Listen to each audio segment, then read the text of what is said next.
Oh, yeah. Bob, Carl, and I, a couple of months ago, were having coffee and we got talking about workflows and mobile workflows, and we talked about this, and he said, "Hey, I'd like to learn a little bit more about this." And then I think it was the next week I talked about the Iceland trip, and it came up very briefly, sort of what I was doing. I didn't give a lot of detail, and a couple of folks after that presentation asked me about it. So that's where this came from here, and that's uh, why I'm going to go ahead and give it, and we'll talk about it. Okay, uh, not a Do real we? long presentation. Hang on here. I'm trying to there we go. All right, I got it figured out. Yep. So we'll just hop into this. So I'll come back to this slide here a little bit here, but this is the stuff, right? So you look at these and you go, oh my God, Jim, this is like way too hard. Why don't you just take your laptop and be done with it, right? And which is not what I do. What I used to do, but it's not what I do anymore. I used to have there was a 15-inch laptop back in my day, a MacBook, and then a 12-inch MacBook back in the day, and my 12-inch MacBook now is a 2017, so many years old, and I don't even think Lightroom will boot up in it, much less do anything on the road, right? And such. So what I found is that I was always having my iPad with me, right? Because I would honestly, even with a laptop, I do, any gaming on the road, any watching any movies on the road, watching YouTube's on the road. I use all that with the iPad, and I just virtually stopped using laptops. So it's my life is pretty much lived now on an iPad, and then my desktop when I'm at home. So the issue came to me to be, so what am I going to do if I stop taking the laptop? How am I going to back up computers or back up cards while I'm out shooting? So that's what this presentation is going to talk about. This is the stuff I take with me. That tech case you see sitting there on the left with the arrow there, that's, all of that stuff you see in the picture, obviously with the exception of the iPad, all fits into that. On my screen, I'm seeing all the list of all the people there, but you'll see a circle around that OWC enclosure. That doesn't go with me. That stays at home, and I'll talk about that a little bit later here. So there's a few apps that I have with me that are both on my iPhone and on my iPad while I'm out. First of all is Apple Photos. If you're in the Apple ecosystem, you're well familiar with this. I like it because uh, it's easy to use. You can edit with it, but it also uploads, if you have all the right buttons turned on, it uploads to iCloud, right? So all the stuff's up in iCloud. And I've got something like 30,000 images, uploaded into the iCloud and in my Apple Photos thing, and, bunches of albums and the whole 9 yards. So I've been in the Apple ecosystem for many decades now. So it's pretty full of stuff here. Um, Other apps I have is the Leica photo apps, and I'll talk just very briefly. This allows me to connect my camera wirelessly to either my iPad or my iPhone. Okay, now they're not the only ones that have it. Okay, for many years I was a Fuji user, and I used something. Well, now it's called Camera Remote. There was one before Camera Remote that Fuji had out. And you can see, depending on what system you have, they've got a variety of different things here. I know my son's a Nikon guy. He tells me he's never had a whole lot of success with SnapBridge, but I don't know how much he really uses it. So it may or may not work. I have not used any of these others other than the Photos app and the Fuji app. But basically, so I can't speak to. I know what Fuji did. Fuji did the same thing Leica Photos does. I'm sure these other apps do the same. So when you connect to iOS, it's saving it onto whatever the storage medium, the storage location within the device you've got, either the iPhone or the iPad. It builds a folder there. In my case, it builds a folder here with Leica. It says Leica builds a folder, and when I connect the phone to the camera, any of the images on the camera that I select to download, they download into that folder on either the iPad or on the iPhone. and then they show up as an album in photos. So it's easy to go find them. Okay. And then from there, you can transfer them anywhere. You know, you can open them in Lightroom or Capture One Mobile, whatever it is you use, Photoshop. Super easy to do. It's all pass through. It's just a no-brainer. And again, my only other experience with these types of systems was with the Fuji system, and I can tell you that the photo apps is unbelievable. It works first time, every time. I've never had a problem with it. And I download the RAWs, right? So I'll open up and it'll be my main shooter's the M10R there, and I'm getting 50 or 55 meg files, and it just takes, a few moments to download wirelessly from the camera into the phone. And as I'll talk later, I don't shoot, I'll go shoot 500 images in a day. I'm only pulling every day just a few photos off of the camera into my digital mobile devices. And I'll talk about that later. So it's not like I'm bringing everything down. It may be less than 10 photos that I'll bring down. So that happens pretty darn quickly. And such. So all of these have them. You probably all have experience. So it's easy to do. Your phone can talk to your camera or your iPad or whatever, and it's easy peasy to get these down. Next part that I've got, again, on my cell phone as well as on the iPad is Lightroom. I don't think it's called Creative Cloud anymore. I think it's just called Lightroom now. Lightroom Classic, of course, is what you got on your desktops. But if you look over to the at the image, and on the right side of the image, it's the same sliders. You see the light section, the color, effects, detail, optics, geometry. You can do pretty much everything you can do in Lightroom Classic in the develop module, you can do here, right? So if you're at all familiar with it, Lightroom that is, then this is all pretty easy to do, right? It's not a problem at all. And then of course from there you can send it into Photoshop. There's both Photoshop and Photoshop Express. I don't use the Photoshop app as much, and I don't because up until I think just recently they hadn't gotten their AI generator all fired up on the mobile app yet. All right. I think there's some aspects of AI that are now available on mobile, but I haven't been on travel, so I haven't played with it yet. Okay. And honestly, between using AI and using Photoshop to add borders to my photos, because I add white borders to all my photos, that's probably the two big uses that I have with Photoshop. So Photoshop Express, though, I use that all the time on the mobile devices. Now, it may be, again, if AI is up and running on the baseline Photoshop that's used for the mobile systems, then it may be that I stop using Photoshop Express and I start using Photoshop, okay? But if you look at a Photoshop, again, this is a screenshot right off my iPad, and so you can look up here around along the left side here. You recognize all this stuff from Photoshop, right? Clipboards and layer and adjustment areas, and it's the same kind of thing. So if you have any familiarity at all with Photoshop, it's pretty much a no-brainer to use here.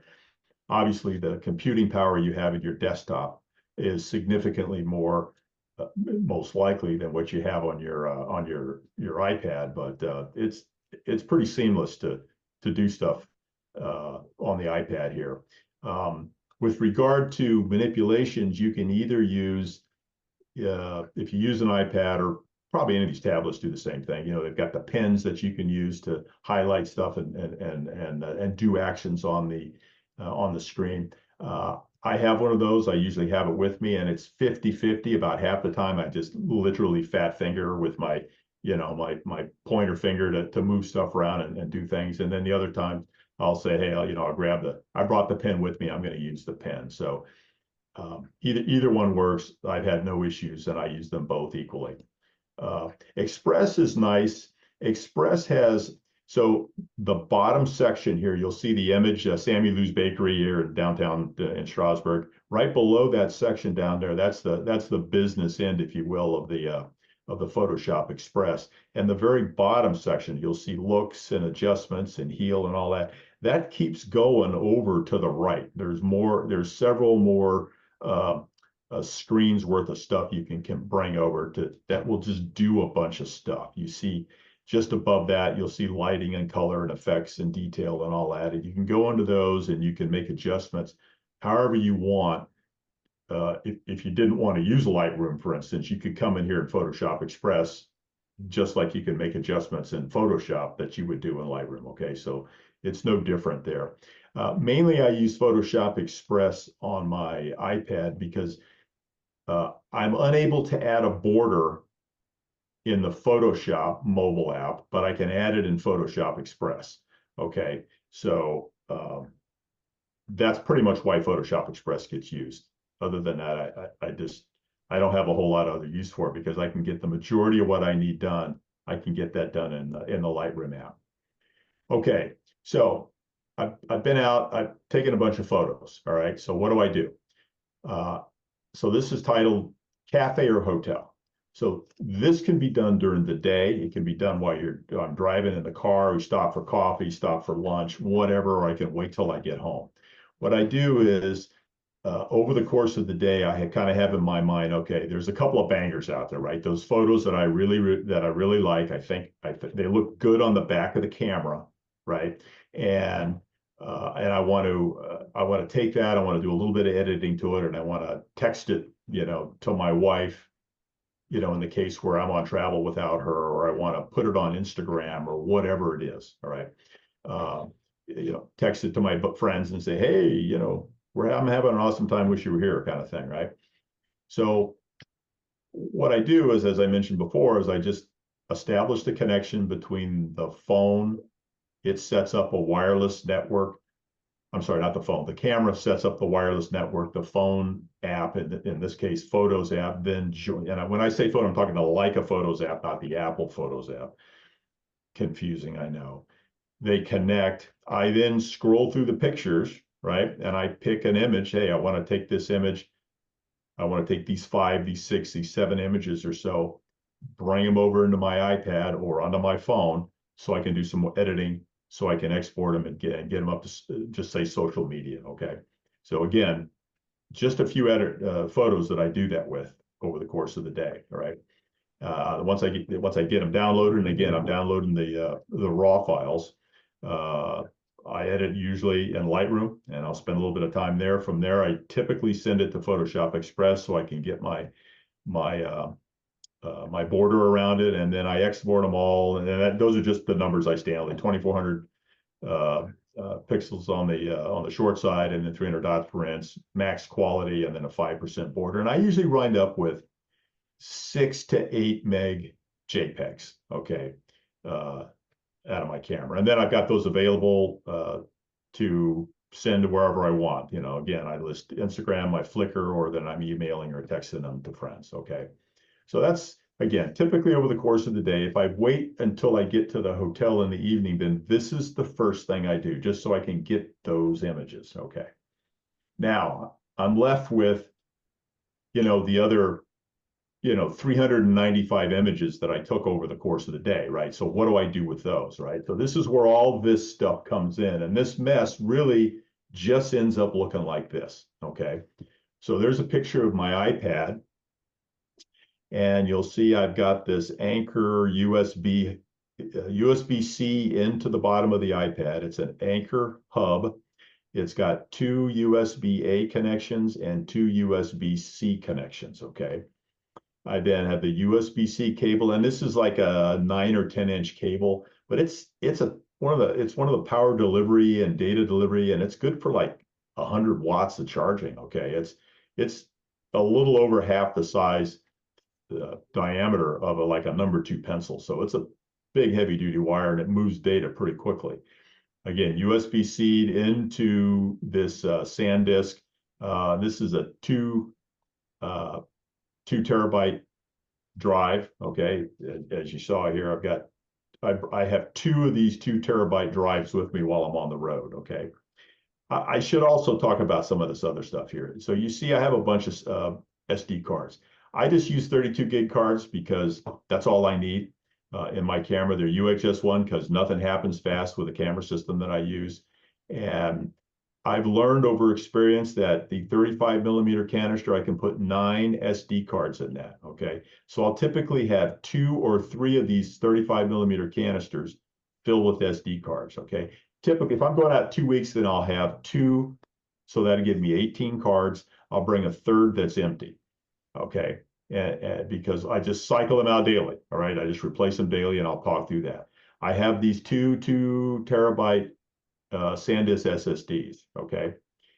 Down, you see the Sony SD card reader, that's a USB-A, okay, but it's UHS-2 compatible. At some point, I probably need to get a USB-C like 3.0 or a Thunderbolt or something like that I can plug in, so it'll be a little bit faster even than transferring data. But again, it's just not an issue with what I'm shooting with my camera, because I don't have all that many images each day.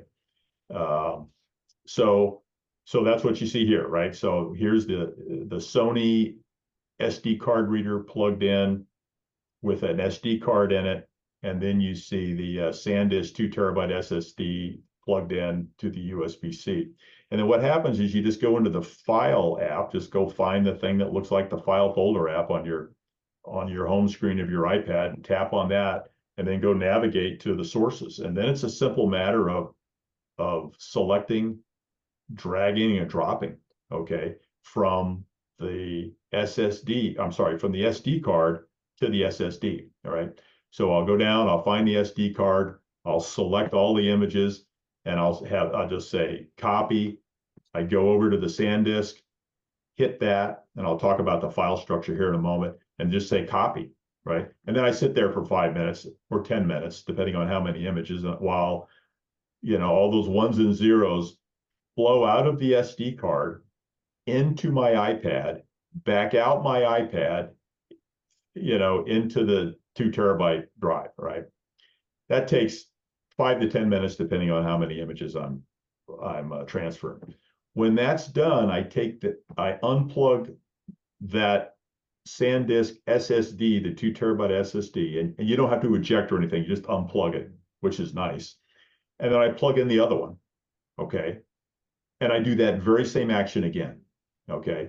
So 15, 20 minutes later, I have transferred all the images off the SD card that I shot that day onto 2 different 2 terabyte SSDs, all right?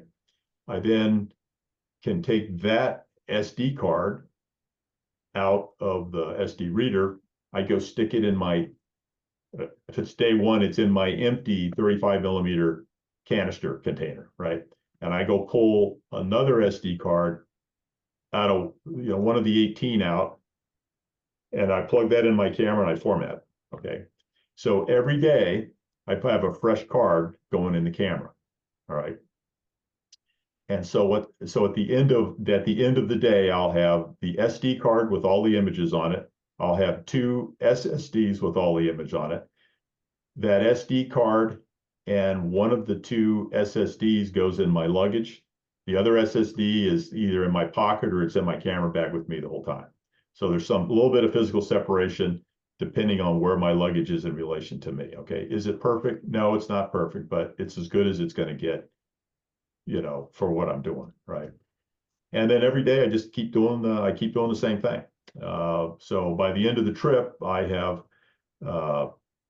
you know, basically every day photos keep getting added on to these 2 terabyte drives, and I have a stack, ever increasing stack of used SD cards, and an ever decreasing stack of fresh SD cards. And when I say fresh SD cards, they're not fresh.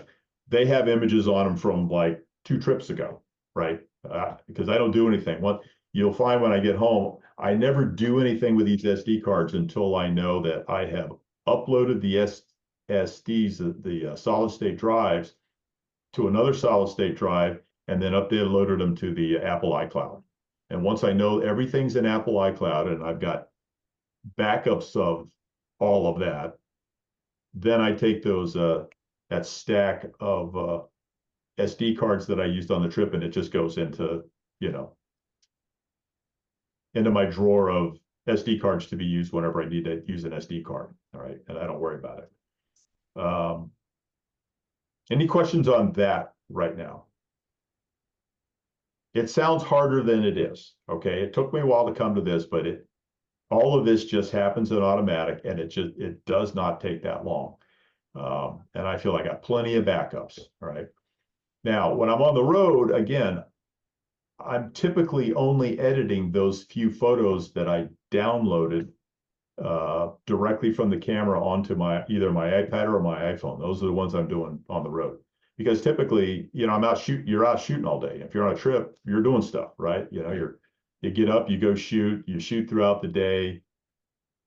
You come home, you have dinner, or you get back to the hotel, wherever you have dinner. You do this stuff spend a half an hour doing this, downloading whatever images you want from the camera to your phone or your iPad, and then do this big rigmarole with the SD card to the SSDs, and then you hit the rack and you start over the next day.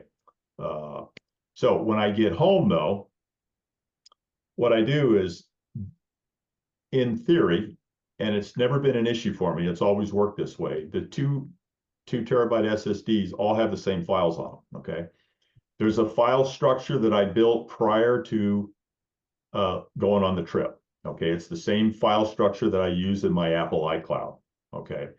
I'll have they start with the year. So 2025 _ this is March. So it'd be 03 _ March. Now, if I'm on a trip, my wife and I are going to Ireland last week of April, first week of May. So it'd be 2025 _ 04 _ Ireland. Okay. And within that Ireland folder, I'll have one folder called raw and one folder called output.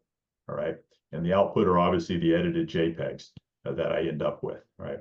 And I keep it simple. I've gone through other schema where I had a different folder for every day or a different folder for every camera, all of that stuff. And that's just too hard. It's too hard to manage. I don't do that anymore. It's just raw and output.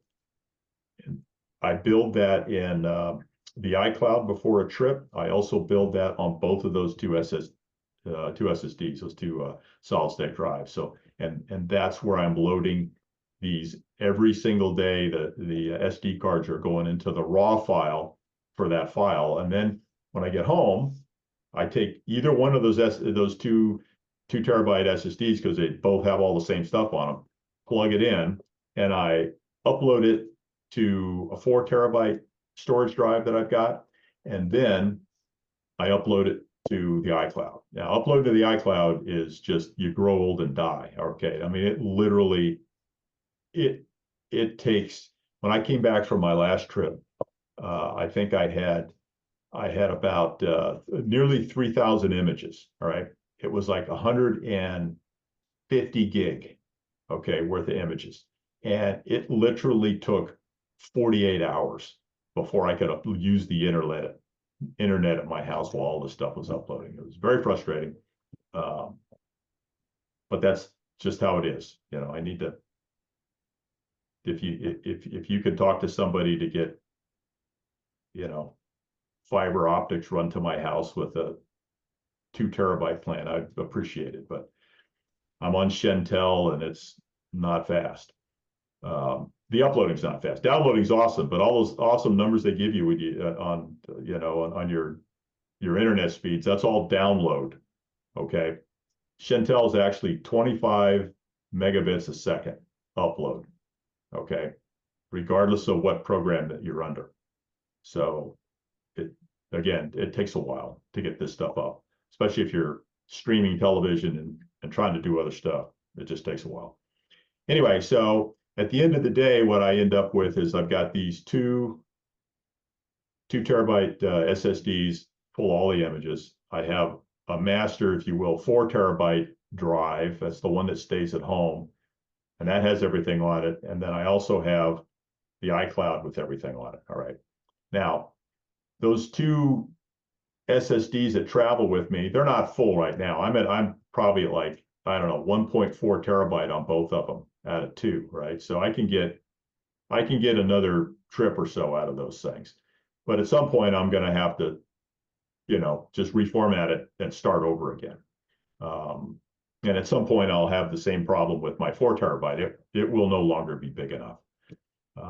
With regard to iCloud, I'm on the 2 terabyte plan now, and I have about 1.4 terabyte that I'm using. At some point, I'm going to have to go up to the 6 terabyte plan, but I'm not there yet. So that's good news. Now, I don't know how many Apple folks we have out there, but backing up iCloud is hard to do because you can't directly back up the cloud. What you're actually backing up is the mobile documents folder that's on whatever computer you're doing the backup on that has part of iCloud, but not all of iCloud. All right. So there are ways that you can ask Apple to let you download this stuff. I have not investigated any of that. So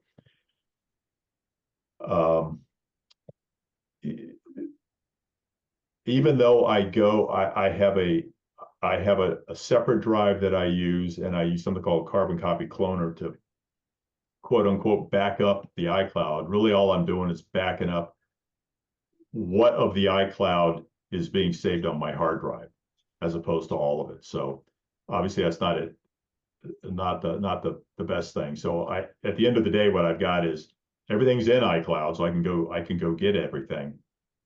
And I've got that 4 terabyte drive that has everything on it that I started with. All right. When I edit at home, I edit off the iCloud. Okay. So that means all of my output edits and all of that's stored in iCloud. So that 4 terabyte drive is good because it's got all the RAWs in it, but it doesn't have all the edits in it. Okay. In fact, it has no edits in it. All it has is the RAW files that were taken off of basically the SD cards. So there's some things I still got to figure out on what I'm going to do in the long term with regard to that. But yeah, I've watched a lot of videos, and I know a lot of people are using RAID storage options for stuff at home and such. But so far, this iCloud thing has been working for me. Okay, it can be a little bit slower sometimes because if I go to edit an image that's not on my local drive, I do have to wait for it to download from the iCloud. When I bring it up in Lightroom, of course, I'm seeing basically what is it, the smart image or the smart profile, whatever they call it, smart thumbnail. But when I go to the develop module, now I've got to download the image and such. So I can sit there for a moment while that happens, and then go do my edits. But and then save it back up into iCloud. But that's what I do, and this has worked for me. If you go to the internet and you bring up YouTube and you just type in mobile Lightroom mobile editing, whatever, 10,000 videos are going to come up between 10 and 20 minutes long that are going to talk through various options that look kind of like what this does. But it's been successful for me. That way I don't have to lug a laptop with me. I can do it all on the iPad because I always have the iPad with me anyway. I never don't have it when I'm traveling. And I don't even travel with a laptop anymore. But as I said, there were some things in Photoshop, I know from my last trip, that I can't do on my iPad that I could do on a laptop if I had a laptop. And a good internet connection, because a lot of that AI stuff, you're actually going back to the mothership to make all that stuff work. But I'm under the impression, based on some things I've seen from Adobe, that they've got some portions of the AI stuff figured out for the mobile computing. I haven't run all that to ground yet to know what that might be. If I do, then I will probably end up using that more than I have, and probably use the Photoshop Express much less than I do right now. Any questions?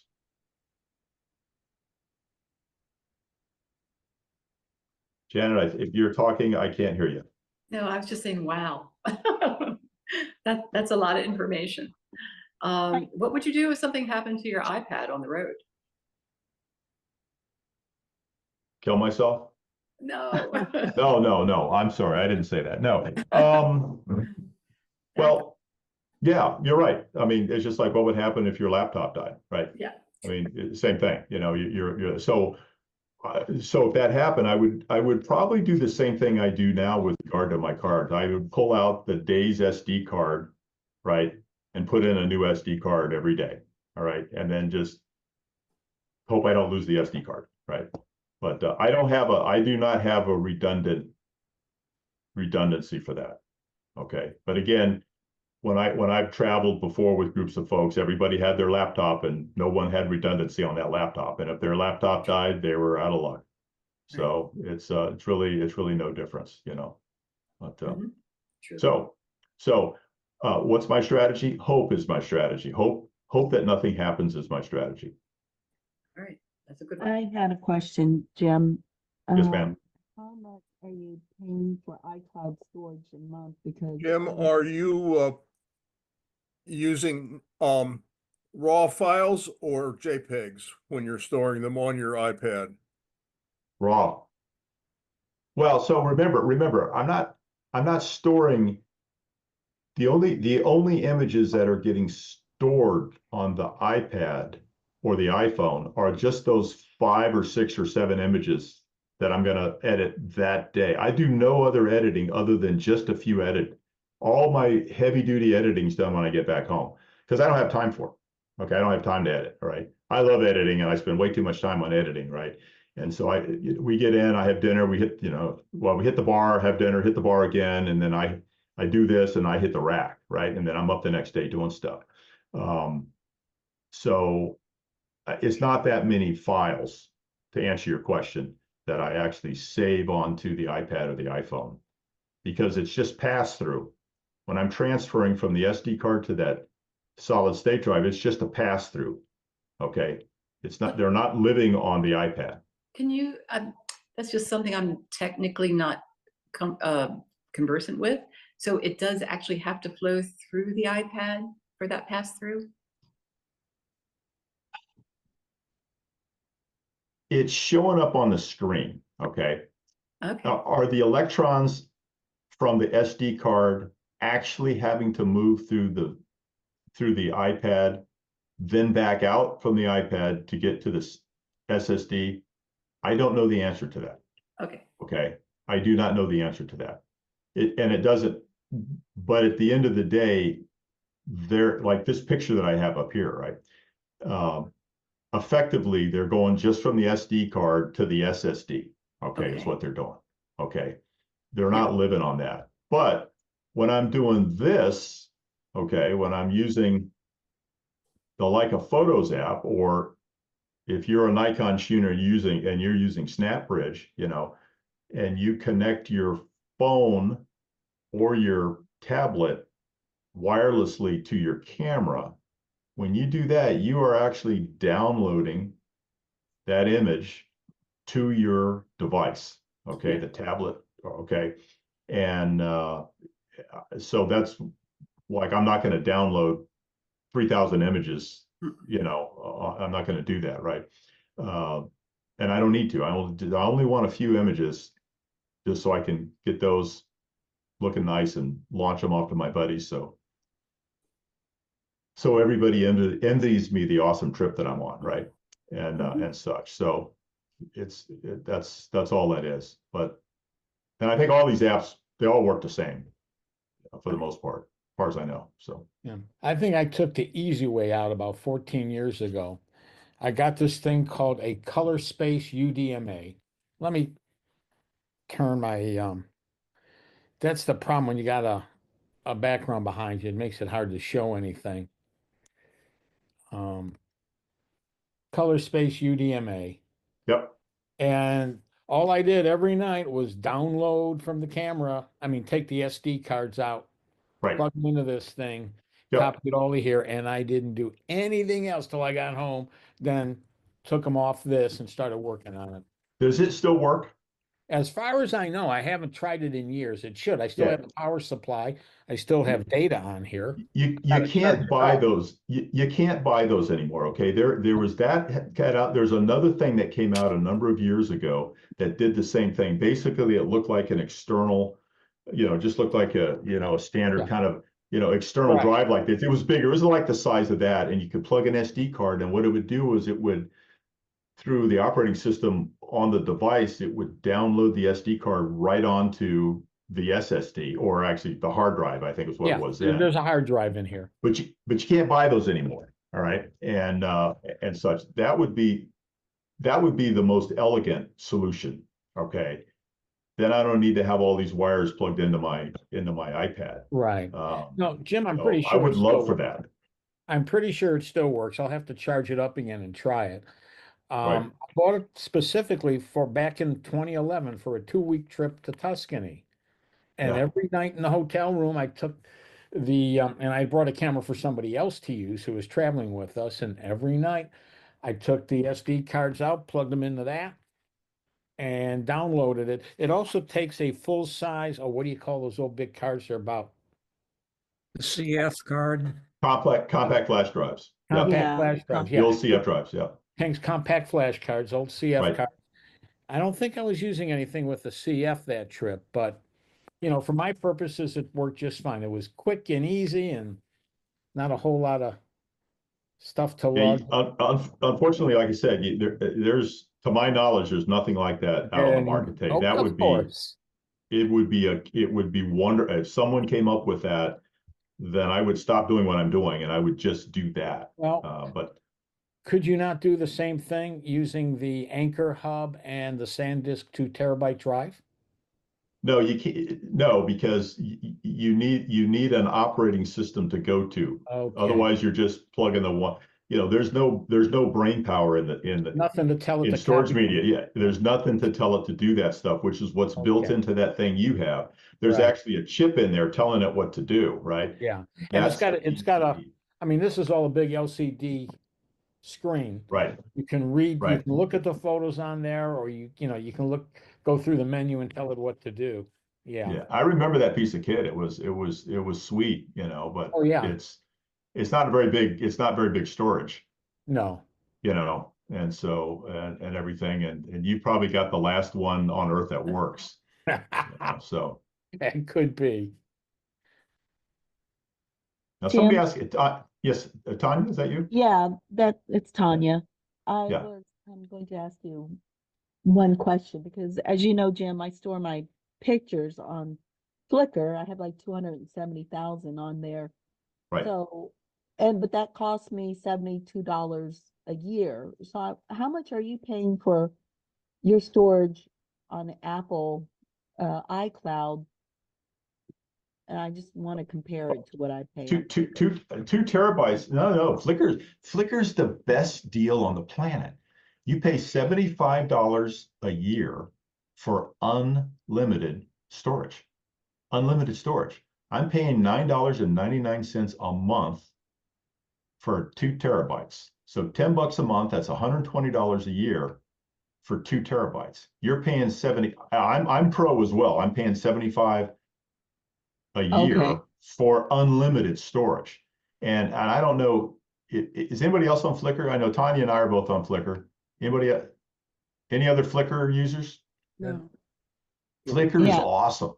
It Flickr is awesome. And like I said, I have 270,000 photos, 270,000 photos and videos for $2 or $73 a year. So I was just curious, why are you paying $10 and Flickr? Well, so here's the thing. So, because I'm in the Apple ecosystem, right? I don't know if you are, and I am totally reliant on iCloud because everything talks to everything. Okay, my iPad talks to my cell phone, talks to my laptop. Okay, my wife's logged into my Apple account, right? So she can see all this, sharing documents back and forth. Okay, is just, I can start editing one place, I can pick up another device and edit on that device pick up right where I left off. All right. Okay. That's why I use it. All right. The other thing I would say is this, is there's, if you're $75 a year, you need to make sure somebody has the logins for that, all those images, right? And you need to have a succession plan in place to continue paying it.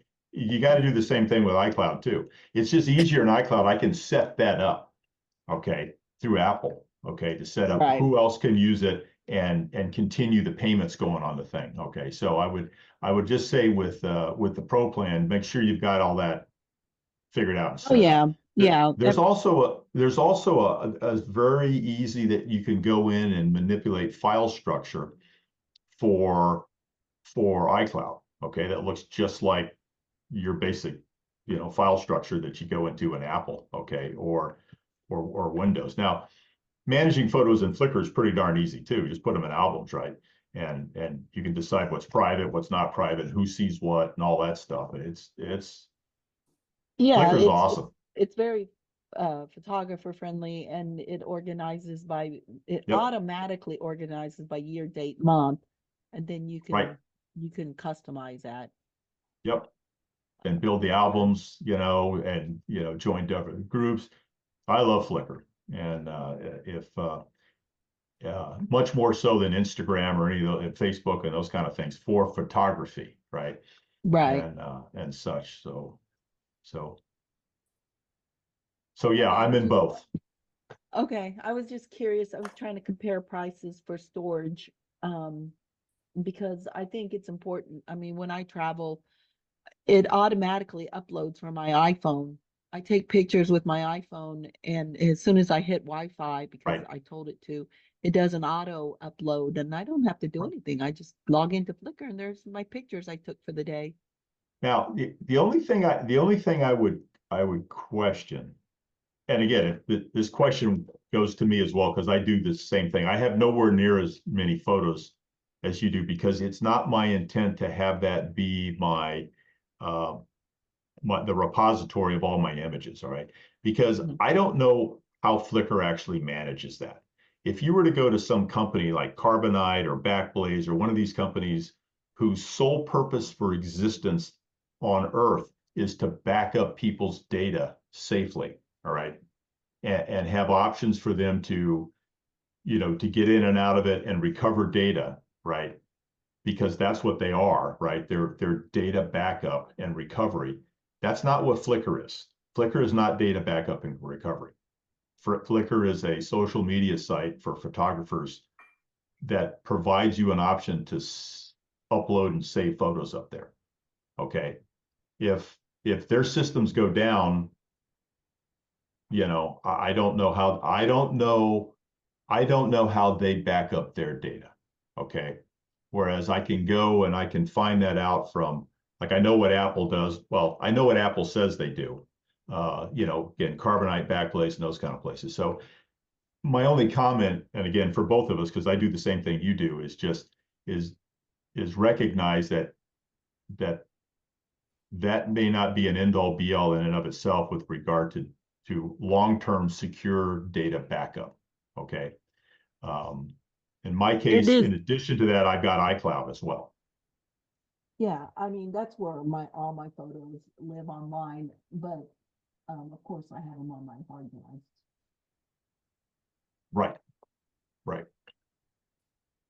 I encourage any, if you haven't looked at Flickr, Flickr, take a look at it. You can join and if you're not interested in sharing images, then don't bother. But if it's something you think you want to do and look at a lot of other photography, like I check out Tanya's stuff, okay, and such, and it's. No, I would say I too enjoy that it is a good photo storage place. I mean, I keep my pictures when I want to get my fingers, instead of digging through my hard drives, I just Yep. type in a keyword and I can find them, and you can download your own photos. So for me, Yep. it is a photo storage. Yeah, like I said, I do both just because I'm paranoid. Yeah. and such. But what I like about having online storage is I take pictures because I want to, and I want to see them, right? You know, I went to a lot of time and effort to get to whatever the place is to take a photo. And I have a lot of camera gear, just like all of us do here. And the question is, you know, I've got friends who take pictures, and I say, well, where are your pictures? And they're like, well, they're like on my hard drive, you know.